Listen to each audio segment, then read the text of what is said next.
Last वाली video में हमने देखा था कि नंबर्स क्या होते हैं, नंबर्स की डेफिनेशन देखी हमने, टाइप्स ऑफ नंबर्स देखे हमने। इसमें जो हमने देखा कि नंबर्स में कॉम्प्लेक्स नंबर्स होते हैं। कॉम्प्लेक्स नंबर्स को हमने 2 पार्ट्स में डिवाइड किया था। कॉम्प्लेक्स नंबर को हमने 2 पार्ट्स में डिवाइड किया था। वो उसमें हमने देखा था एक रियल नंबर था और एक इमेजिनरी नंबर था। तो हम लोग रियल नंबर पढ़ रहे थे और रियल नंबर में हमने आगे देखा कि रियल नंबर भी 2 टाइप्स के होते हैं। एक होता है रैशनल नंबर और एक होता है इर्रेशनल नंबर, ये हमने पढ़ा था। फिर हमने आगे देखा था कि रैशनल नंबर जो है, आगे हमने देखा था कि रैशनल नंबर जो होते हैं वो 2 टाइप्स के होते हैं। इसमें 2 टाइप्स बना था आपका, एक पहला बना था p/q वाला और दूसरा आपका बना था डेसिमल वाला। ऐसे ही इर्रेशनल वाले में भी 2 टाइप्स था, p/q और डेसिमल फॉर्म वाला। p/q वाले में हमने देखा था कि इसमें जो q है वो 0 के बराबर नहीं हो सकता है और इसमें भी q 0 के बराबर नहीं हो सकता है। ऐसा क्यों? क्योंकि अगर हम 0 रख देंगे तो ये संख्या अनडिफाइंड हो जाएगी, तो इसका कोई वही नहीं, औचित्य ही नहीं बनेगा। तो ऐसा नंबर का एग्जिस्टेंस ही नहीं है, तो इसलिए q 0 नहीं हो सकता है। दूसरा कंडीशन था, इसमें क्या था कि p और q दोनों इंटीजर होंगे। और इसमें क्या दूसरा कंडीशन है कि इसमें ध्यान देना, दूसरा कंडीशन इसमें है कि p और q में से कम एक जो है इंटीजर नहीं होना चाहिए, ये था इसका कंडीशन। फिर उसके बाद में हमने देखा था इसमें डेसिमल वाला फॉर्म और इसमें डेसिमल वाला फॉर्म। इसमें डेसिमल वाला 2 टाइप्स का था। एक था जो नॉर्मल डेसिमल संख्याएं होती हैं जो कट जाती हैं आसानी से। जैसे मान लो कि अगर 5/4 को हमने डिवाइड किया था तो 4 से इसको हम डिवाइड करेंगे तो 4 एकम 4 बचेगा 1, 4 दूनी 8, 4 पंचे 20, यहाँ दशमलव लग जाएगा, 1.25 हो जाएगा। तो ये कट गया, तो ये शांत दशमलव या टर्मिनेटिंग डेसिमल वाली नंबर हो जाएगी। तो यहाँ पर एक टर्मिनेटिंग वाला हो जाएगा। दूसरा वाला क्या है, इसमें नॉन टर्मिनेटिंग होगा, मतलब कि टर्मिनेट नहीं करेगा लेकिन उसमें रिपीटिंग होगा। जैसे मान लो कि कोई संख्या है ऐसे 1.2555, ये 5 ऐसे रिपीट हो रहा है बार बार, तो ये नॉन टर्मिनेटिंग होगा, ऐसे ऐसे जाएगा, ये टर्मिनेट नहीं हो रहा लेकिन रिपीटेशन हो रहा है इसमें 5 का, तो इस टाइप का हो जाएगा। और इर्रेशनल वाले में डेसिमल वाला क्या हमने वो देखा था कि इसमें 1.2257326 ऐसे करके संख्याएं रिपीट होती जाती हैं। तो ये तो नॉन टर्मिनेटिंग होती है और ना ही और नॉन रिपीटिंग होती है। इसको बोलते हैं अशांत अनावर्ती संख्याएं, इसको शांत आवर्ती संख्याएं, अशांत आवर्ती संख्याएं। नॉन टर्मिनेटिंग होता है, रिपीटिंग होता है। ठीक, ये हो गया था हमारा। फिर हमने इसमें इंटीजर पढ़ा था। इंटीजर्स में हमने पढ़ा था कि 0 इधर वाला और इधर प्लस वाला संख्या है जितना है 1 2 3 4 5, और इधर माइनस वाली संख्याएं जितनी थी उतनी सारी थी इधर, ये हमने पढ़ा था। और एक चीज़ हमने और समझा था कि इसमें 0 और प्लस नेगेटिव जो है संख्याएं हैं, पॉजिटिव संख्याएं हैं, उनका क्या वैल्यू है। तो हमने एक सी लेवल लिया था कि मान लो ये समुद्र का सतह है, तो समुद्र की सतह है तो हम मानते हैं इसकी अगर गहराई में जाते हैं तो ये -1 -2 मीटर -3 मीटर लिखते हैं, और अगर हम सतह पर रहते हैं तो इसको 0 लिखते हैं। और मान लो यहाँ पर हम ऊपर जाएंगे तो इसमें +1 +2 मीटर +3 मीटर +4 मीटर, तो ये पॉजिटिव संख्याओं का है वैल्यू। तो ये महत्व है गणित में माइनस वाली संख्याओं का और धन वाली संख्याओं का। 0 में प्लस और माइनस क्यों नहीं होता है, क्योंकि ये एक तरह से न्यूट्रल वैल्यू को ही दिखाता है, ना वो पॉजिटिव होती है ना नेगेटिव होती है। एक एग्जांपल इसका और हम ले सकते हैं कि मान लो जैसे कि हमारे अकाउंट में 100 रुपये हैं, मेरे अकाउंट में मान लो कि 100 रुपये हैं, तो मैं इसको पॉजिटिव में दिखाता हूँ। अगर मान लो मेरा अकाउंट माइनस में चला गया तो इसको माइनस में दिखाता हूँ। अगर मान लो मेरे अकाउंट में कुछ नहीं है तो इसको मैं 0 में दिखाता हूँ। तो ये इस तरह का 0 पॉजिटिव और नेगेटिव नंबर्स का जो है इस रोल होता है। अब हम आगे चलते हैं, देखते हैं कि डिजिट्स क्या होते हैं। डिजिट्स को हम देखेंगे जैसे हम नंबर्स को देखे थे कि जो है अर्थमेटिक वैल्यूज़ को रिप्रेजेंट करने के लिए वो अर्थमेटिक वैल्यू है, जो एक अर्थमेटिकल क्वांटिटी को रिप्रेजेंट करने के लिए इसको दिखाया जाता है। वैसे डिजिट क्या होती है, डिजिट्स जो होती हैं उनका क्या किया जाता है कि इनकी हेल्प से जो है नंबर्स बनते हैं, बस इतना ध्यान रखना। जैसे मान लो ये 12 मैंने एक संख्या लिखा तो 1 एक डिजिट है और 2 भी एक डिजिट है। मान लो मैंने 203 लिखा तो इसमें 3 एक डिजिट है, 0 एक डिजिट है, 2 एक डिजिट है। तो ये एक तरह से ध्यान देना। हम इसको ऐसा पढ़ क्यों नहीं, क्योंकि ये सारी टर्मिनोलॉजी PYQs में यूज़ किए गए हैं। मैं आपको दिखाता हूँ कैसे यूज़ किया गया उसको।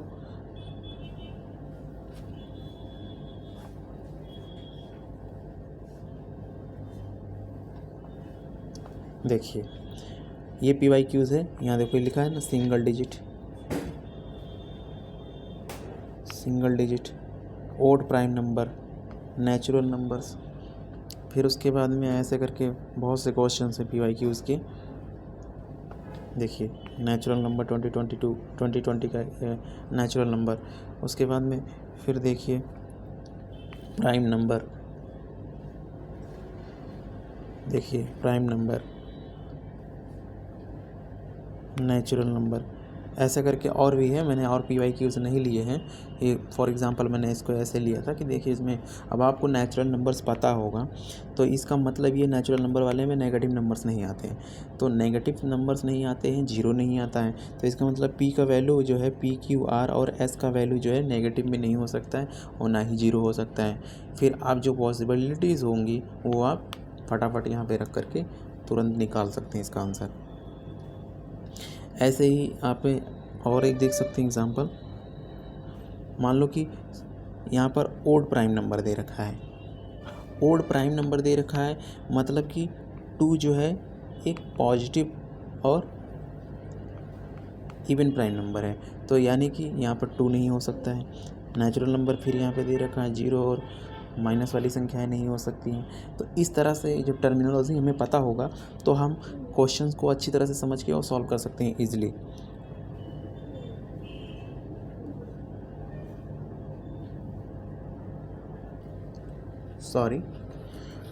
तो आज हम देखेंगे इवन इंटीजर्स क्या होते हैं।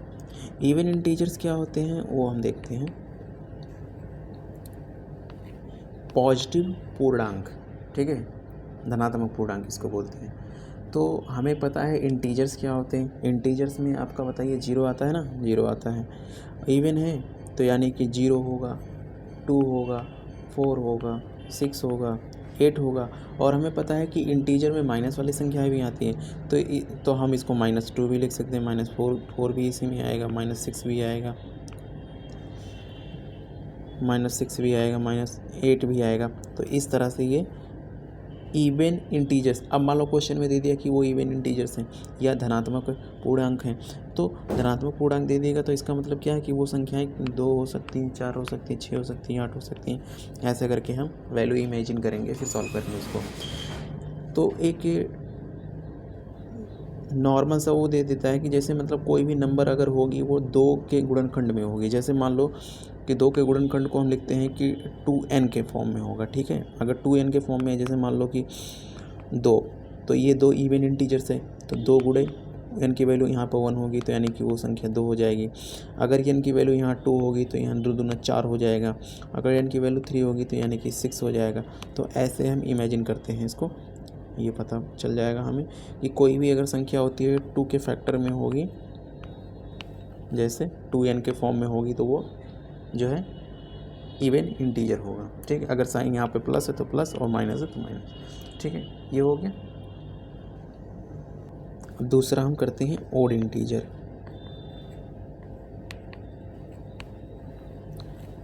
ओड इंटीजर में हम क्या देखते हैं कि ओड वाला सेम प्रोसेस वही है। तो ओड इंटीजर में हम जो 0 नहीं रखते, ठीक है। 0 एक इवन इंटीजर है। एक चीज़ ये ध्यान देना, 0 जो है इवन इंटीजर है।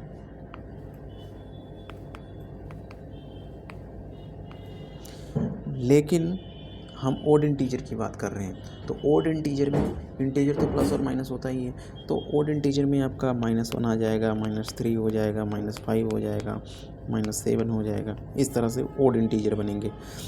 तो जैसे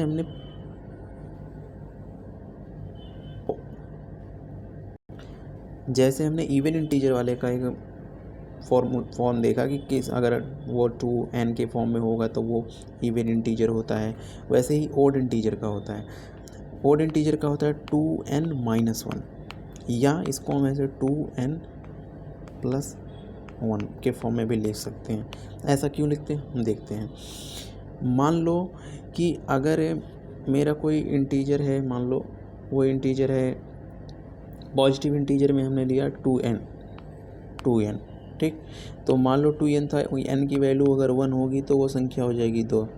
लेकिन नेगेटिव इंटीजर वाले की बात हम कर रहे हैं, सॉरी ओड इंटीजर की बात कर रहे हैं। तो ओड इंटीजर वाला का फॉर्म जो है अभी मैंने बताया 2n-1 होता है। तो इसको हम क्या लिख सकते हैं, 2n बराबर 2 है, तो यहाँ पे 2-1 यानी क्या आएगा, 1 आएगा। तो 1 क्या है, एक ओड इंटीजर है, ठीक। अगर 2n इसमें अगर +1 वाला हम फार्मूला लेंगे, यहाँ पर जो +1 वाला फॉर्मेट है, तो ये प्लस हो जाएगा, तो ये हो जाएगा आपका 3, और 3 भी क्या है, एक ओड इंटीजर है। तो कुल मिलाकर के हमने ये देखा कि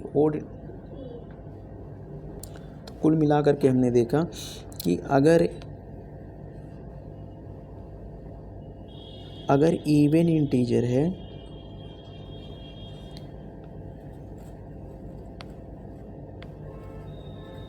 इंटीजर है, तो उसको हम लिखते हैं 2n के फॉर्म में। अगर ओड इंटीजर है तो हम उसको लिखते हैं 2n-1 के फॉर्म में, या 2n+1 के फॉर्म में, ठीक है। तो ये ध्यान देना, क्वेश्चन में मान लो वो दे दिया कि कोई संख्या है जो है 2n है और n कोई नेचुरल नंबर है, ऐसे बोल देगा। 2n के फॉर्म में है, कोई भी संख्या 2n के फॉर्म में है, और n एक प्राकृतिक संख्या है, n एक नेचुरल नंबर है। जैसे प्राकृतिक संख्या बोला, इसका मतलब n 0 नहीं हो सकता है और माइनस में संख्या नहीं हो सकती है। तो फिर पूछ लेगा कि 2n-1 का फॉर्म क्या होगा, 2n+1 का फॉर्म क्या होगा, या कोई इक्वेशन बना करके आपको दे देगा सॉल्व करने के लिए। तो जब इसका वैल्यू आपको पता चल जाएगा, क्या होगा, ऐसे बोल सकता है कि ये नेचुरल नंबर है, 2n वाले में नेचुरल नंबर है, तो इसको ऐसे करके बोल देगा 2n-1, उसके बाद में +2n+1, और पूछ लेगा कि ये हमेशा जो है कि इवन नंबर आएगा या ओड नंबर आएगा, ऐसे करके पूछ सकता है। इस टाइप भी 2023 में आया था इस टाइप का क्वेश्चन, तो ये हो सकता है, ऐसा क्वेश्चन बन सकता है इसमें। इंटीजर्स हो गए, ओड इंटीजर्स और इवन इंटीजर्स। अब हम देखते हैं कि जो प्रॉपर्टी होती है, विशेषताएं होती हैं पॉजिटिव नंबर्स की और नेगेटिव नंबर्स की, वो हम देखते हैं और फिर उसको हम समझते हैं। जैसे मान लो कि अगर कोई पॉजिटिव नंबर है, ये कोई पॉजिटिव नंबर है, ठीक है। पॉजिटिव नंबर पर अगर कोई नेचुरल नंबर का पावर लगा है, नेचुरल नंबर का मतलब कि 0 नहीं है, 1 2 3 4 5 6 7 8, अगर कोई भी नेचुरल नंबर का पावर लगा होगा, नेचुरल नंबर का पावर लगा है, इस पर p पे पावर n है, ऐसे करके नेचुरल नंबर का, और ये p जो है एक पॉजिटिव नंबर है, यहाँ पे मैं इसे लिख देता हूँ। तो इस पे जो इसका आंसर आएगा ना, सॉल्व करने के बाद में, वो हमेशा एक पॉजिटिव नंबर आती है, पॉजिटिव नंबर ही आएगा, ठीक। अब इसको हम लोग देखते हैं कैसे। जैसे मान लो कि हम 2 एक पॉजिटिव नंबर है, इस पे हमने पावर लगाया 2 3 4 जो भी लगा दिया, मान लो 3 लगा दिया, तो ये क्या आएगा, इसका आंसर आएगा 8, और ये प्लस में ही आएगा। तो ये इसमें समझा रहा है, एक ये हमने देख लिया। उसके बाद में दूसरा हम देखते हैं कि अगर कोई एक नेगेटिव नंबर है, मान लो ये p अगर एक नेगेटिव नंबर है और इस पर मैं पावर लगा रहा हूँ, इस पे अगर मैं पावर इवन लगा रहा हूँ, इवन मतलब कि आपका मान लो कि अगर इस पे पावर मैंने 2 लगा दिया, तो जब 2 लगाऊंगा तो -p का मल्टीप्लाई होगा -p में, तो ये p -p मल्टीप्लाई होकर के p आ जाएगा।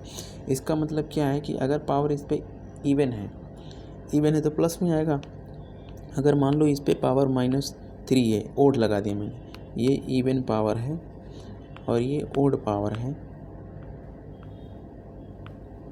ठीक है। अगर ये ओड पावर है तो ओड पावर में क्या होगा, अब जैसे मान लो कि -p मल्टीप्लाई -p, तो माइनस माइनस का मल्टीप्लाई पहले हुआ तो ये +p हो गया, +p² हो गया, फिर -p का मल्टीप्लाई इधर होगा तो ये माइनस और ये प्लस है तो प्लस माइनस माइनस हो जाएगा और फिर ये p³ हो जाएगा माइनस का, ठीक है। तो ये एक चीज़ ये ध्यान देना। तीसरा कंडीशन क्या हो सकता है कि मान लो ये नेगेटिव नंबर है और इस पे पावर हमने ओड लगा दिया था, ये तो हमने कर लिया, ये 3 कंडीशन इसके हैं, ये याद रखना। एक चीज़ और हम देखते हैं, जैसे दशमलव वाली संख्याएं होती है, डेसिमल फॉर्म वाली संख्याएं होती हैं, उनको हम p/q के फॉर्म में कैसे कन्वर्ट करते हैं वो हम जान लेते हैं। जैसे मान लो एग्जांपल ले लो कि अगर 0.a है, इस पे पावर लगा हुआ है, ठीक है, तो इसको हम कैसे लिखते हैं, a/9 लिखते हैं। जिस पे जितनी संख्याओं पे पावर होता है उसको हम 9 लिखते हैं, ठीक है। अगर मान लो कि 0.ab लिखा हुआ है और इन दोनों पे पावर है तो इसको हम क्या लिखेंगे इसको तो पूरा लिख लेंगे ab बटे 2 संख्याओं पावर बार लगा हुआ है तो इसको 9 लिख लेंगे, ठीक। ऐसे अगर मान लो कि 0.abc लिखा हुआ है और तीनों पे पावर है तो इसको हम क्या लिखेंगे, abc ऊपर तो लिख ही लेंगे बटे 999 हो जाएगा नीचे, ठीक। ये पहला कंडीशन है, ये दूसरा कंडीशन है, ये तीसरा कंडीशन है। अब एक कंडीशन ऐसा हो सकता है कि मान लो कि 0.ab लिखा हो और केवल b पे पावर लगा हो, b पे बार लगा हो केवल, मैंने वो बार को पावर बोल दिया है, तो ये बार लगा है। तो इसमें ध्यान देना, ये पूरा जो संख्या होगा दशमलव के बाद में उसको तो हम पूरा का पूरा लिखेंगे, ठीक। और जिस पे बार होता है जितनी संख्याओं पे उसको तो हम 9 लिखते हैं, ठीक। इधर जो बच गया संख्या उसको हम 0 लिखेंगे, इसको हम 0 लिखेंगे, तो इधर मैं 0 लिख लूँगा, ठीक है, 9 के बाद में, ठीक है। जिस पे पावर नहीं लगा होगा पूरी संख्या में से उसको हम माइनस करेंगे, इसको ऐसे लिखते हैं, ठीक। दूसरा इसी में और क्या केस हो सकता है कि मान लो कि 0.abc हो और केवल b और c पे बार लगा हो तो इसको हम कैसे लिखेंगे, पूरी संख्या लिख लेंगे abc, जिस पे बार नहीं लगा होगा उसको हम माइनस करेंगे, ठीक। और जितने पे बार होता है उतनी बार 9 लिख लेते हैं और जिस पे बार नहीं होता उसको 0 लिख लेते हैं, ठीक। एक कंडीशन और हो सकता है कि मान लो 0.abc हो, केवल c पे पावर बार लगा हो तो हम क्या करेंगे, पूरी संख्या को तो लिखेंगे abc, जिस पे बार नहीं होगा उन संख्या को हम माइनस करते हैं, तो ab पर नहीं है तो हम माइनस करेंगे, जिस पे बार लगा हुआ है उसको हम 9 लिखते हैं, जिन पे बार नहीं लगा होता है उनको हम 0 लिखते हैं, ठीक। एक समझ में आ गया। अब एक लास्ट कंडीशन और है, उसको भी देख लेते हैं। 0.abcd है अगर ऐसे, और मान लो कि cd पर केवल बार लगा है ऐसे करके, तो इसको हम कैसे लिखेंगे, abcd तो पूरा लिखेंगे, ठीक, abcd पूरा लिखेंगे, ab पे बार नहीं है उसको माइनस करेंगे, ठीक है। 2 संख्याओं पर बार लगा हुआ है तो 999 करेंगे, 2 पे बार नहीं लगा है तो 00 कर देंगे इसको, ठीक है। एक कंडीशन और हो सकता है, 0 दशमलव वाले हो गए सब। ये कंडीशन ऐसा हो सकता है, मान लो इधर ab है, डॉट cde है और इधर केवल e पे बार लगा हुआ है, तो क्या करेंगे, ध्यान देना इसमें, ये थोड़ा ट्रिकी है। जितनी पूरी संख्याएं लिखी हुई हैं उन सबको हम लिख लेंगे, तो ये abcde हमने पूरा लिख लिया, ठीक। जिस पे बार नहीं लगा होता है उसको हम हमेशा माइनस करते हैं, ठीक है। तो देखो इस पे बार नहीं लगा है, इन तीनों पे इस पे नहीं लगा है। देखो जिस पे बार नहीं लगा हम सबको हम माइनस करते हैं। तो ए बी सी डी इसको हम माइनस करेंगे, और जितने पे बार लगा होता है उतना 9 लिखते हैं। तो केवल एक पे लगा होता है, इस पे 9 लिखेंगे, ठीक है। और जो 0 वाला और 9 का फंडा होता है दशमलव के इधर वाले के हिसाब से हम लोग लगाते हैं, दशमलव के इधर वाले के हिसाब से हम लगाते हैं। तो एक संख्या पर, एक अंक पर, डिजिट पर जो है लगा हुआ है आपका बार, तो हम उसके लिए 9 लिख लिए। और सी और डी पर जो है बार नहीं लगा, तो इसके लिए हम 0 लिखेंगे, ठीक है। ये हो गया। ये 5-6 कंडीशन है, इसको भी ध्यान रखना। पूछते हैं वो लोग ऐसा क्वेश्चन, तो ये जानना जरूरी है। थोड़ा ट्रिकी है, जो ही ट्रिकी होता है वही वो लोग पूछते हैं। जो ईज़िली सबको समझ में आएगा वो क्यों ही पूछेंगे, क्योंकि उनको तो एलिमिनेट करना है ना। तो ये इतना हो गया। बाकी जो नेक्स्ट वीडियो में हम लोग करेंगे डिविजिबिलिटी वाला। डिविजिबिलिटी का एप्लीकेशन कैसे होता है। हमें तो नॉर्मली याद होता है कि डिविजिबिलिटी ऐसे ऐसे ये डिविजिबल हो जाएगा, लेकिन वो ऐसे पूछते नहीं है, एप्लीकेशन बनाते हैं उसका। फिर उसमें अप्लाई करके हमारे दिमाग से सोचना पड़ता है कि इसमें कैसे करना होगा। जैसे क्वेश्चन 2023 में पूछा गया था कि अगर 9 अंकों की संख्याएं हैं और सारे डिजिट उसके जो हैं अंक जो हैं 1 1 1 1 है, और फिर उसी संख्या से जो है उस संख्या में मल्टीप्लाई किया जाता है, तो उसी संख्या आने वाली प्राप्त संख्या के अंकों का योगफल क्या होगा, अंकों का डिजिट का सम क्या होगा। ये क्वेश्चन आया हुआ था, उसका आंसर 81 था। तो इसको कल समझेंगे हम, डिविजिबिलिटी जब करेंगे तो उसको मैं समझा दूंगा इसको कैसे करते हैं।